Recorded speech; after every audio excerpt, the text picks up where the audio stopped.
L'educació ambiental és una dels pilars fonamentals del projecte de Matxuquera Verda. El que es tracta és de que cada persona que visita el barranc del Borrell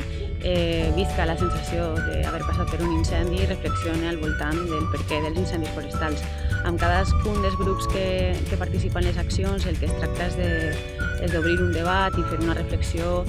sobre quin és el nostre paper com a societat i quina és la nostra responsabilitat com a persones que habitem aquests llocs també front a aquesta millora de la salut de l'ecosistema. Dins de Matxuquera Verda ha sigut fonamental la participació de centres educatius i fins al final del projecte seran un total de 20 centres els que participaran, tant de la comarca de la Safor com de la Vall d'Albaida,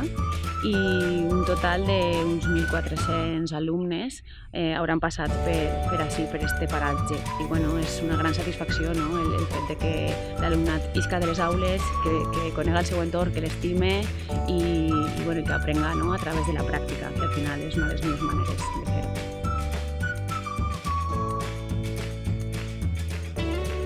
Sempre que tinguem visites dels centres educatius, el que fem és rebre'ls quan apleguen amb l'autobús, els expliquem les ferramentes que van utilitzar, algunes mesures de seguretat,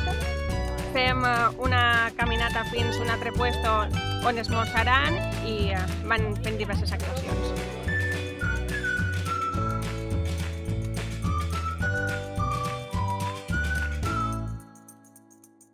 Avui en concret el que estem fent, les actuacions que estem fent,